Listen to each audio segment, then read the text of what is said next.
warahmatullahi wabarakatuh. Alhamdulillahirrahmanirrahim. Allahumma sholli ala Muhammad wa ala ali Muhammad.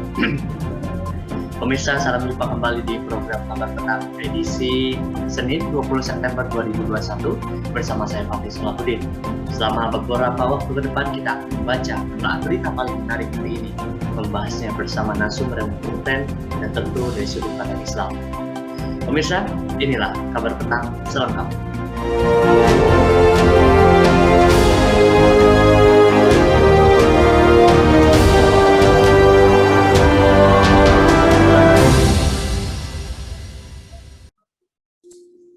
Unggahan staf khusus Presiden Dias Hendro Priyono terkait video para santri tutup telinga saat mendengar musik menjadi polemik.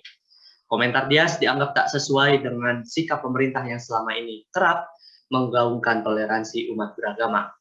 Video itu diduga direkam saat para santri mengikuti program vaksinasi COVID-19, namun belum jelas lokasi dan waktu kejadian tersebut. Begitu pula asal sekolah atau pesantren anak-anak itu. Namun video itu dibubuhi keterangan bahwa para santri sedang mengantri vaksinasi. Di tempat itu, musik disetel, di saat yang sama santri-santri itu menutup kuping agar tidak mendengar suara musik. Sementara itu, kasihan dari kecil sudah diberikan pendidikan yang salah. There's nothing wrong to have a bit of fun. Tulis Dias mengomentari video di akun Instagram pribadinya. Apakah cuitan oknum staf khusus Presiden Dias Hendro Priyono tersebut menunjukkan sikap intoleran? Apakah istana menerapkan standar ganda dalam upaya membangun toleransi umat beragama di Indonesia? Apakah pejabat negara sedang menjalani krisis jiwa negarawan? Pemirsa, untuk membahasnya kami terhubung dengan Ustadz Muhammad Taufik NT, pengasuh Majelis Taklim Darul Hikmah. Assalamualaikum Ustadz Taufik. Waalaikumsalam warahmatullahi wabarakatuh. Ustadz Taufik, bagaimana kabarnya? Alhamdulillah, kondisi sehat. Alhamdulillah. Kayak apa juga? Alhamdulillah, sehat Ustadz. Alhamdulillah. Baik Ustadz, saya mohon izin untuk langsung pada pertanyaan pertama di diskusi kita di program Kabar Petang hari ini. Ustadz Taufik, bagaimana menurut Anda terkait gaya komunikasi yang dibangun terhadap publik dari oknum status presiden tersebut? Apakah cuitan dia sekedar khilaf atau menunjukkan sikap asli yang intoleran kepada umat Islam? Silakan, Ustaz. Kalau saya melihat problemnya bukan sekedar di gaya komunikasi ya, karena kalau yang dikomunikasikan itu benar, maka bagaimanapun gayanya, mau kasar, mau nyinyir, mau lembut, mau tegas, tentunya kita tidak terlalu menjadikan itu sebuah masalah. Karena Rasulullah Shallallahu Alaihi Wasallam itu juga pernah keras, pernah marah di depan pejabat yang tidak benar. Jadi yang perlu disorot sebetulnya bukan di gaya komunikasinya, tapi apa yang dikomunikasikan itu. Dan kalau kita lihat problemnya lebih mendasar kepada dua hal. Pertama itu masalah literasinya, masalah pengetahuan tentang apa yang dikomunikasikan. Tidak mengerti duduk perkaranya, kok kemudian berkomentar. Ini sangat fatal ini. Nggak ngerti itu terkait musik itu bagaimana pandangan Islam. Yang kedua nggak ngerti juga ini santri dari mana, kan nggak jelas tadi itu. Terus komentarnya nyelekit. Nah ini yang jadi masalah. Memang ada ungkapan an-nasu a'da'u ma jahilu. Manusia itu akan memusuhi apa yang dia tidak mengerti. Nah, yang kemarin itu terjadi contoh dari ungkapan itu. Kemudian yang kedua, saya melihat dari ketidakmengertian itu juga memunculkan sikap pilih kasih tadi. Tidak adil.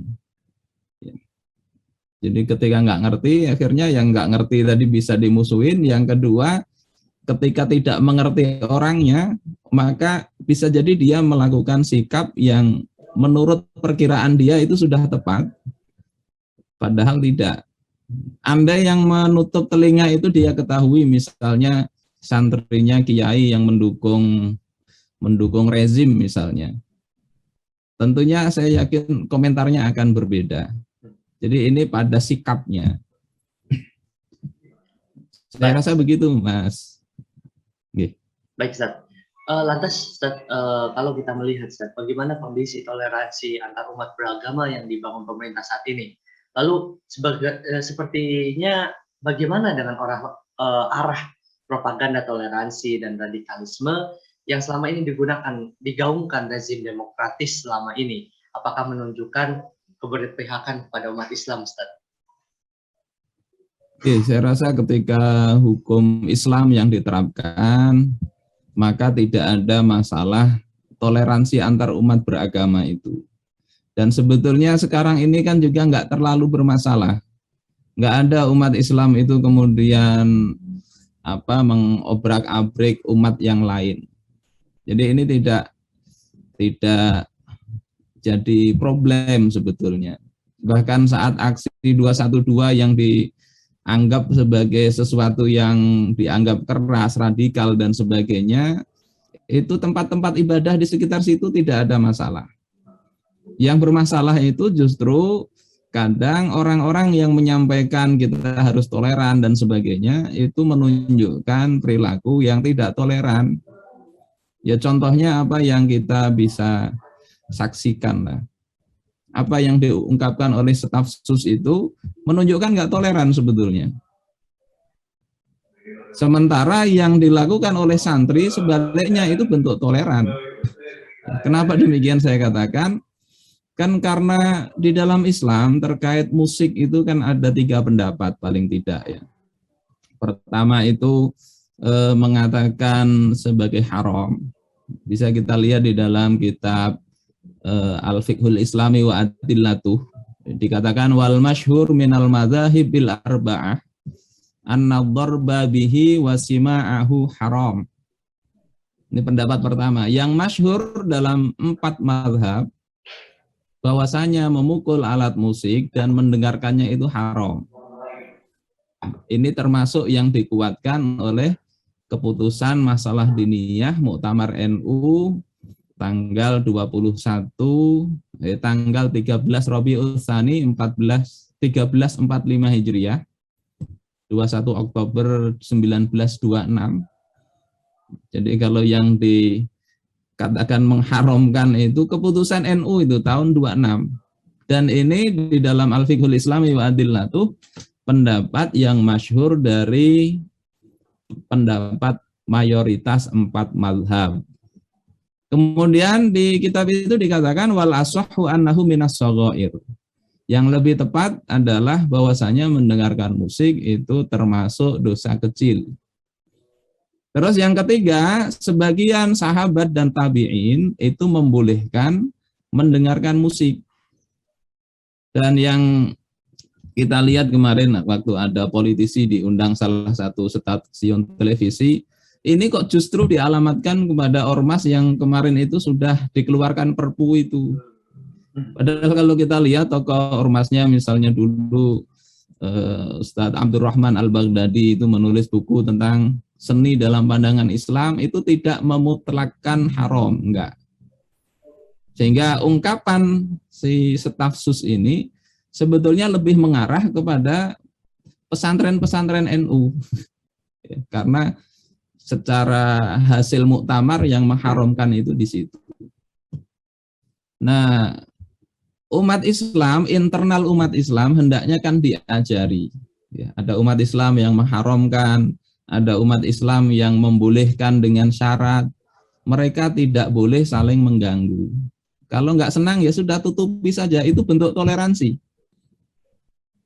Tetapi ketika justru orang yang mungkin nggak ngerti hukum, itu malah menyinyiri yang tadi, yang memerankan toleransi tadi, dia nggak merusak alat musiknya, tidak minta dimatikan ya, si santrinya, tapi justru ada orang nyinyir tentang itu menunjukkan sikap yang sangat-sangat mengajarkan tidak toleran, walaupun itu berkedok toleransi.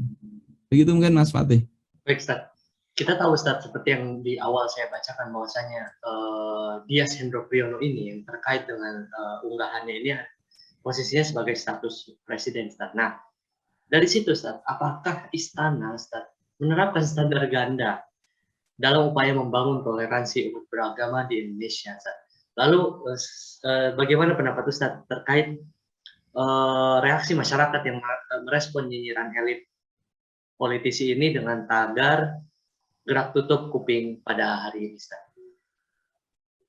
Oke, kalau standar ganda dalam artian ada konsep standarnya, saya rasa kok saya meragukan kalau ada itu ya.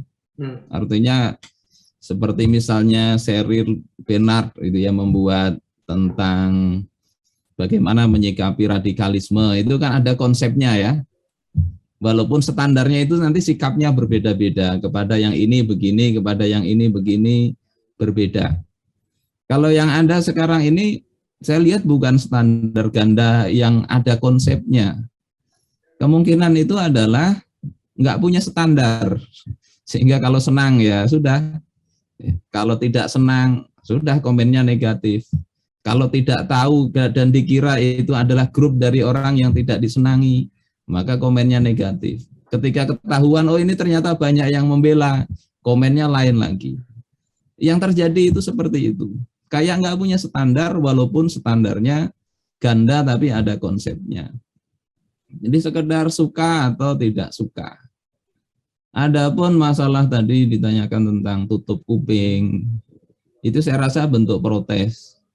Mau protes seperti apa lagi coba masyarakat itu? Nulis di sosmed ya, kena terjerat undang-undang ITE. Gambar di dinding, dihapus ini mural. Kalau nutup telinga, saya rasa kan nggak sampai telinganya dipotong. Jadi ini masih lebih baik daripada sekedar pengingkaran dengan hati. Dalam hadis kan man ro'a minkum mungkaron fal yughayyirhu biyadihi. Kalau melihat kemungkaran, ubah dengan tangan, dengan kekuasaan. Fa illam yastati' fa bilisani. Kalau nggak mampu maka dengan lisan. Wa illam yastati' fa biqalbi. Kalau nggak mampu juga ya dengan hati, menunjukkan tidak suka. Nah, menutup telinga ketika mendengarkan sesuatu yang bohong misalnya, itu bentuk pengingkaran dari sebuah kemungkaran. Sikap yang tidak keliru, tidak keliru. Mudah-mudahan nggak ada pemberedelan telinga ya. Baik, Ustaz. Tadi Ustadz menjelaskan bahwa tidak ada standar dalam sikap yang ditunjukkan oleh status tersebut, Ustadz. Lantas kalau begitu, Ustadz, apakah Ustadz ya, pejabat negara saat ini tuh sedang mengalami krisis jiwa negarawan gitu? Kita tahu banyak sekali akhir-akhir ini, terutama di rezim saat ini, itu komentar-komentar yang sebenarnya tidak menunjukkan sikap negarawan, termasuk Dias ini. Lalu apakah pemerintah saat ini gagal menunjukkan sikap santun terhadap umat Islam? Oke. Pertama, kalau kita bicara secara umum pejabat negara, ya perlu hati-hati. Nanti bisa disangkut pautkan dengan undang-undang ini menghina pejabat. Yang ada itu bisa kita katakan lebih amannya ya oknum lah. Oknum pejabat yang ya seperti itu kita saksikan bersama, walaupun mungkin oknumnya ini banyak. Lebih aman sampaikan oknumnya. Ya. Kemudian terkait apakah gagal menunjukkan sikap santun terhadap umat Islam, maka kalau kita perhatikan kan sebetulnya umat Islam itu ada yang disantuni. Jadi kalau terhadap semua umat Islam enggak, mereka ada sikap, ada yang disantuni, dibantu. Sementara di sisi lain ada umat yang dipersekusi, ada yang digencet. Ini problemnya seperti itu. Ada yang sekedar mengatakan saya sehat, itu kena pasal undang-undang. Ada yang enggak nongol-nongol ternyata beritanya COVID, ya, itu enggak masalah. Jadi ini masalah apa? Bukan masalah sekedar sikap santun kepada umat, tapi tadi saya katakan masalah ada umat yang diperlakukan tidak setara.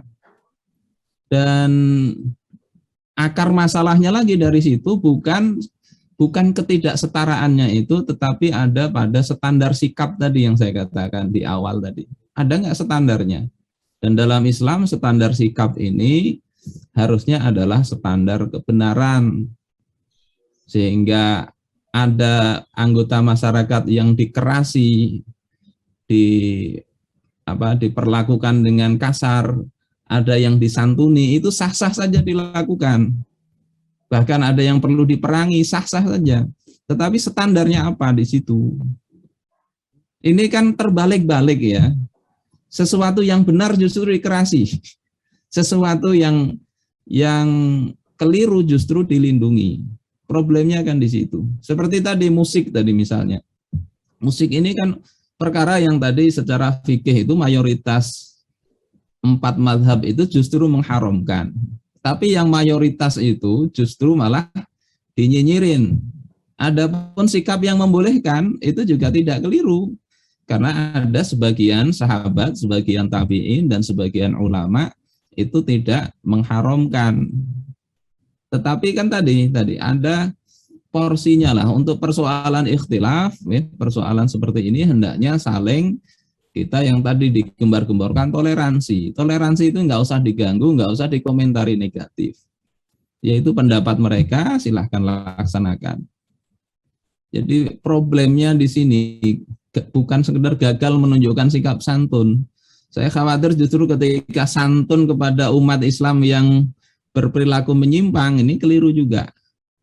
Harusnya memang keras terhadap kezaliman siapapun pelakunya, termasuk misalnya ada segolongan umat Islam yang perilakunya menyimpang, harusnya keras. Sebagaimana Abu Bakar As-Siddiq radhiyallahu an, ketika ada orang-orang nggak mau bayar zakat, mereka bahkan diancam diperangi oleh Abu Bakar As-Siddiq.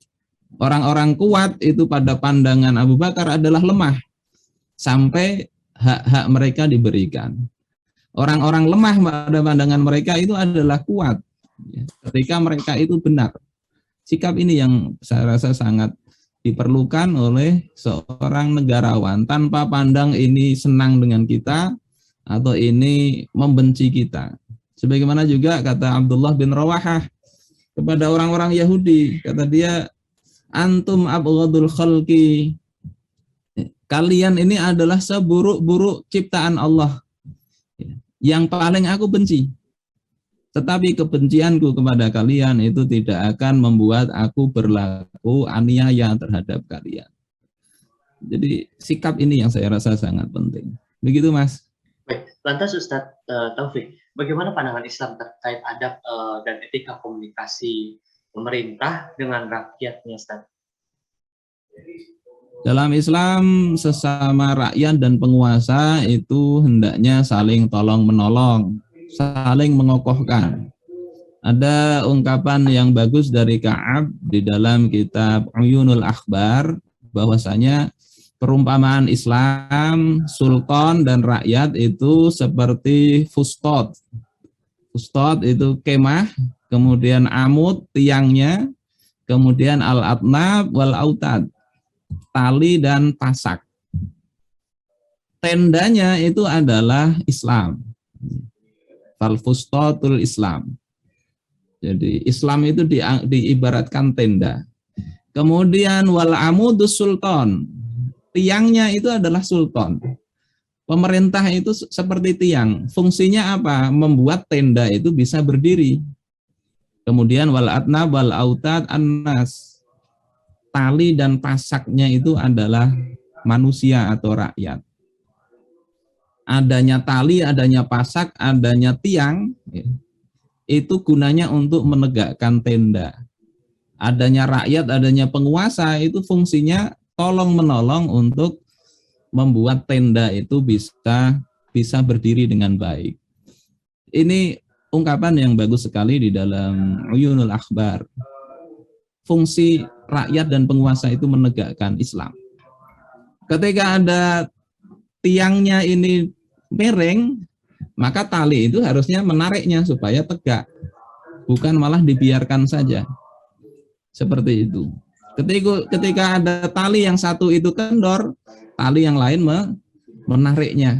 Ya, tiang juga ikut.